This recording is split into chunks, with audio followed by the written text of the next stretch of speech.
तो साथियों अब हम इस बिंदु से बनने वाले परीक्षा में प्रश्नों के बारे में जिक्र करेंगे, यानी परीक्षा में प्रश्न कैसा बनता है और उत्तर का चयन हमें कैसे करना होता है। तो देखो शुद्ध वर्तनी हमने अभी सीखा है, आज की कक्षा में सीखा है हमने। तो इससे परीक्षा में प्रश्न कैसे बनेंगे, हम 5 प्रश्नों से समझने का प्रयास करेंगे। सबसे पहले देखो हमने शुद्ध वर्तनी सीखी है, सभी ने सीखी है ना। अब भाई बातें नहीं करेंगे, पीछे आवाज नहीं आनी चाहिए।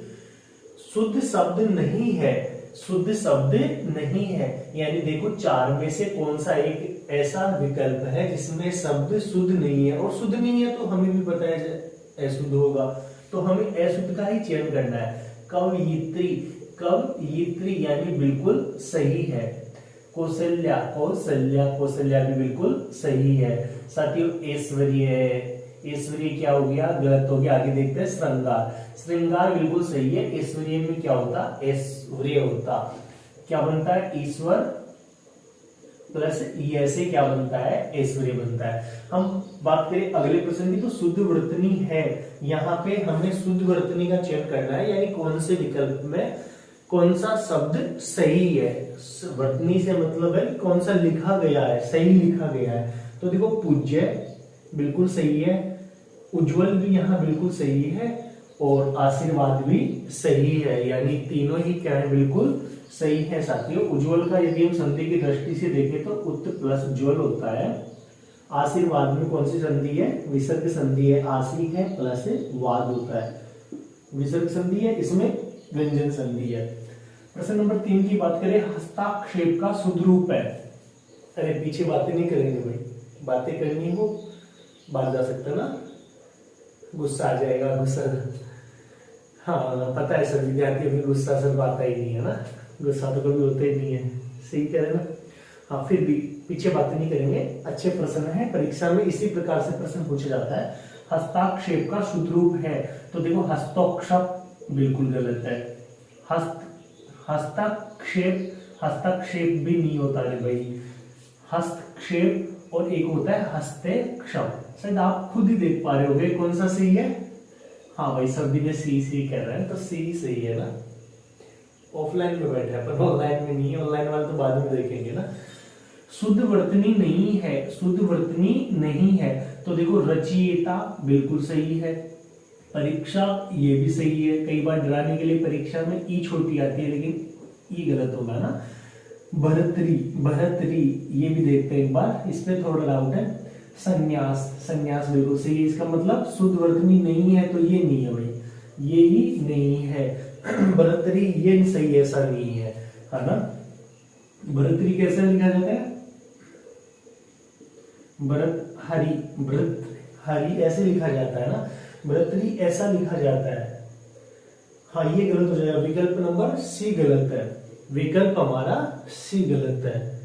हाँ अभी आने वाला है मेला, है शायद आज कल या परसों में मेला है बाबा भर्तरी का। कहाँ लगता है बाबा भर्तरी का मेला, अलवर में। कहाँ लगता है, अलवर में लगता है, यानी अलवर जिले का सबसे बड़ा मेला भी कौन सा है, हाँ बाबा भर्तरी का होता है। और शायद आपने सुना होगा कि बाबा भर्तरी एक राजा से सन्यासी, सन्यासी भी दिखा है शायद, देखो हाँ ये सन्यास भी आ गया इन्हीं के पास में। सन्यास में ई पढ़ते जोड़ेंगे सन्यासी बनता है। राजा भर्तरी भी एक राजा हुआ करते थे, कहाँ के, उज्जैन के, उज्जैन के राजा हुआ करते थे। और उज्जैन बसता है अपने कौन सी नदी में, मतलब किनारे, क्षिप्रा नदी के किनारे।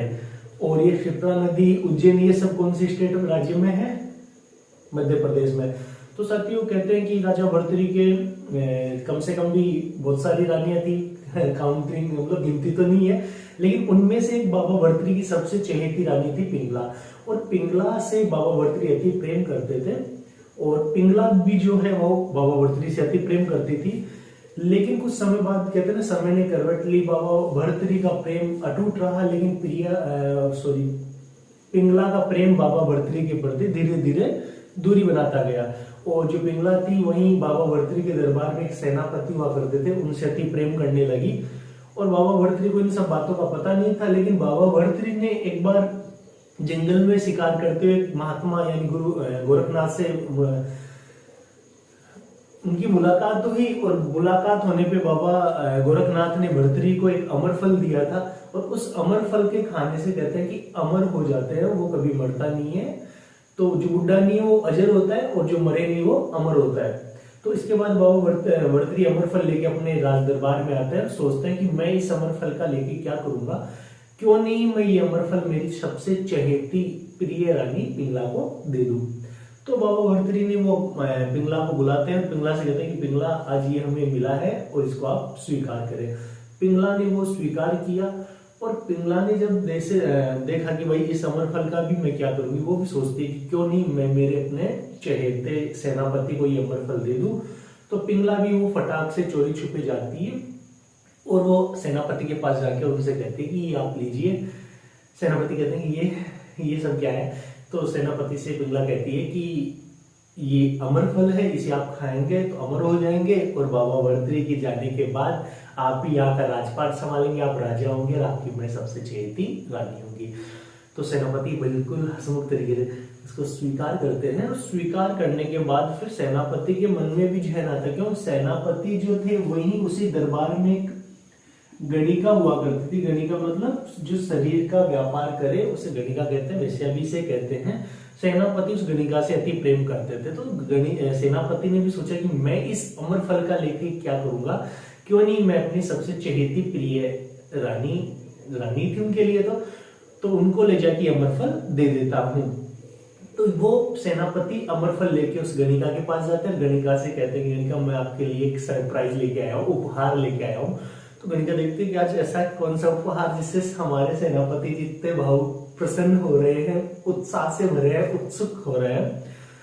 तो जैसे उनको सेनापति ने अमर फल सौंपा गणिका को, तो गणिका भी देखती है कि अरे ये क्या है सब। तो फिर उसके बाद में पता चलता है कि इसे खाने से अमर हो जाते हैं। तो सेनापति की इच्छा थी कि आप इसे खाएंगे अमर हो जाएंगे तो आप यहाँ का राजपाट आप ही संभालेंगे। तो गणिका ने वो स्वीकार किया, लेकिन जैसे विद्यार्थी और रात हुई, रात का समय हुआ, तो गणिका के जहन में एक रील घूमने लगी कि मेरा पूरा जीवन जो भी अभी तक व्यतीत गुजरा है वो एक तरह से बुरे कार्यों में ही गुजरा है। तो मैं अमर होके इस फल को सेवन करके ग्रहण करके मैं इसका क्या करूंगी, क्यों न मैं ये अमर फल बाबा भर्तृहरि को दे दूं, ताकि वो कम से कम अमर होके जनता का मतलब पालन पोषण करेंगे, उनकी देखरेख करेंगे। बाबा भर्तृहरि जैसा कोई राजा हो भी नहीं सकता। तो ये सब विचार एक गणिका के मन में आए, उस गणिका के मन में आए। और जैसे सुबह सुबह दरबार का समय हुआ, वो वहां से जाके और बाबा भर्तृहरि से मिलने का परमिशन लेती है। बाबा भर्तृहरि से मिलने का जब उसे परमिशन मिला तो बाबा भर्तृहरि के सामने कहती कि बाबा आप इसे स्वीकार करें। तो बाबा ने कहा कि ये क्या है, ये क्या है। तो देखे कि भाई ये अमर फल है, ये मुझे ऐसे ऐसे मिला है।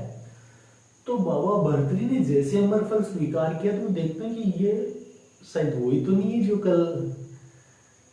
फिर उसके बाद बाबा भर्तृहरि उसको देखते ही ऐसे एकदम से असमंजस की स्थिति में हो जाते हैं। तो उसके बाद में बाबा भर्तृहरि ने सोचा कि ये अमर फल तो वही है जो मैंने पिंगला को दिया था। तो उसको पिंगला को बुलाते, तो पिंगला को कहा कि पिंगला वो अमर फल मुझे दे जो कल मैंने आपको दिया था।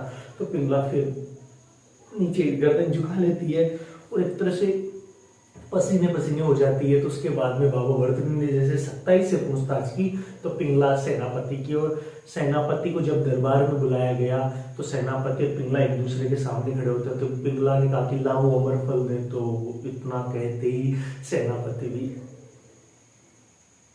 और पिंगला उनकी तरफ, सेनापति उनकी तरफ। बोले तो बोले क्या करें। इसके बाद सख्ताई से जब उनको सजा मिली, पूछताछ किया गया, तो उन्होंने अपना जो जुर्म था, अपना जो दुस्साहस था वो स्वीकार किया।